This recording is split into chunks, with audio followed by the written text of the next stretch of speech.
I'll say one thing to start off, and we'll go from there, but you have an opportunity as a tribal member living on a nation like the Fort Berthold Indian Reservation, the Mandan, Haddad, Arikara Nation. And if there's compliance issues with the United States government, state of North Dakota, Montreal County, Mackenzie County, whatever jurisdiction, and even the city of Newtown, you as a tribal member in your tribal government should assert your sovereignty. Do whatever you need to do to assert your sovereignty. Yes, there's a cooperative effort that needs to happen between the municipalities, the counties, the state, the federal government. But you as a nation have the responsibility to assert your sovereignty. And whatever that cooperation ends up being is that they got to speak to you as a nation. Too many times we go to the table and they treat you as a minority that is not respected and shouldn't be at the table. We're not on the same level as the governments that have been formed around us.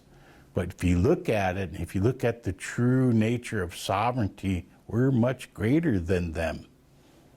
And we deserve that respect. So when you go into a meeting with the cross-jurisdictional entity, whatever it may be, that you're talking as a nation and you need to assert your sovereignty.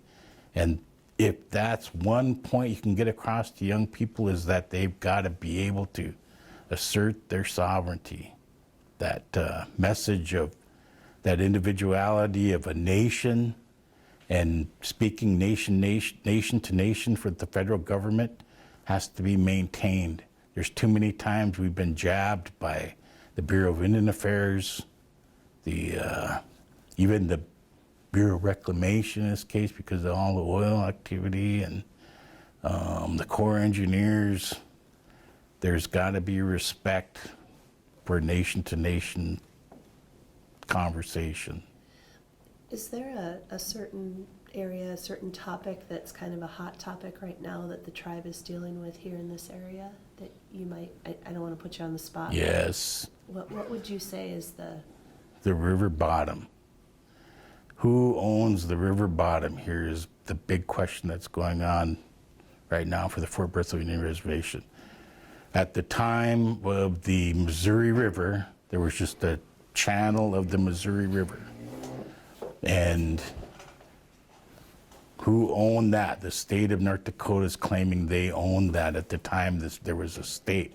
Then formed a reservation within that boundaries, but they still are maintaining that they own that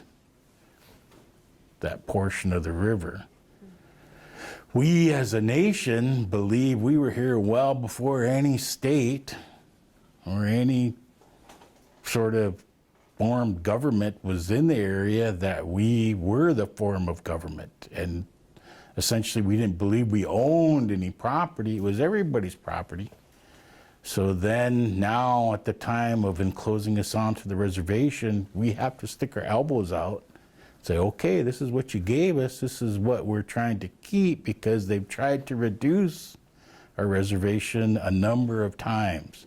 And we've had to fight to keep those boundaries where they're at. They even came within the reservation and gave away a lot of our land. You'll see in the east segment that was open to fee patent for farmers to come in and take the land and do what they had or settle for nothing.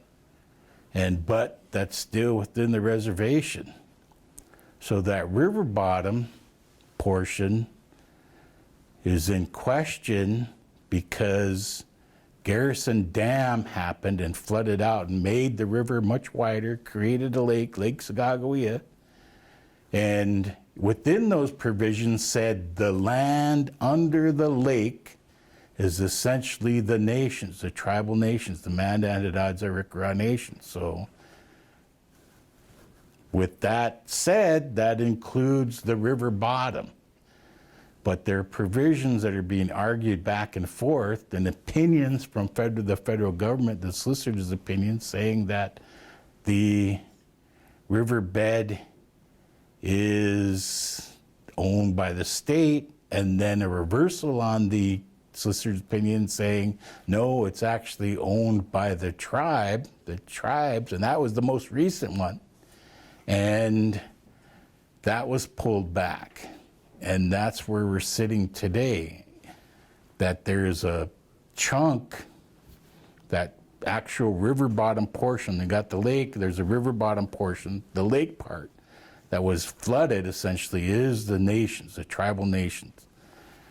The river bottom in question is up in the air.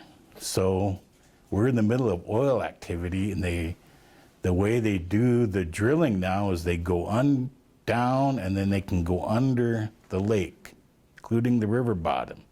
So that portion within the river bottom has been put in escrow.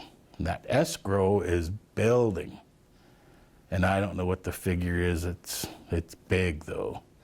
And whoever wins is going to get a large chunk of money. And our argument is that state of North Dakota has taxation on the oil industry. And we can tax the oil industry too, so it could be dual taxation. But if we work out an agreement with the state of North Dakota and the nation here, the tribal nations here, that we can have one tax, but they get a portion, we get a portion. And that's what the agreement has been. In this case, coming with the oil activity underneath the bottom, there is that royalty amount's been fully funded for that escrow account. Our argument in our need for that is that when state funding comes in this western building of infrastructure, that the tribe is excluded. You go through, the eligible entities are municipalities, western North Dakota, counties, townships, goes right through, but it leaves off tribes. So we have to fund our own infrastructure with all this oil development going around. So we've taken on that responsibility of doing our own roads, doing our own sewer system, working with the Indian Health Service, doing our rural water, working with BOR, and having to comply with federal tribal trust issues, but supplementing that funding, because the federal funding is just not enough with tribal dollars. We need more money to get that done, and the state doesn't believe we're putting enough money into our infrastructure, so we have to work out an agreement, get our due portion of the taxation and what happens with that money, and report it back to the state that we're using it for infrastructure or whatever the instance may be, which is really not fair because it's our money, but we see the important need for infrastructure in our area. And right now it's roads. We have a real issue with roads and safety of our roads, and public safety's number one here. The traffic has just been unbelievable and destroyed our roads. And so we've had to put some significant amount of money into our road development, building our roads to truck capacity to haul these major loads that are happening on our roads. And you can see one's being rebuilt right now for the Forebears community. And that was destroyed, a destroyed road by the oil industry. But we can't get any state funding for that. Federal funding's well short of what's needed to be constructed here for that activity. So our argument is, let us have that money and we'll put it into infrastructure. We still need additions to our hospital. Our medical network needs to be upgraded. We're battling addictions here, and we have treatment centers we built a treatment center in Bismarck, but it's well short of the overall need. We need long-term care facilities.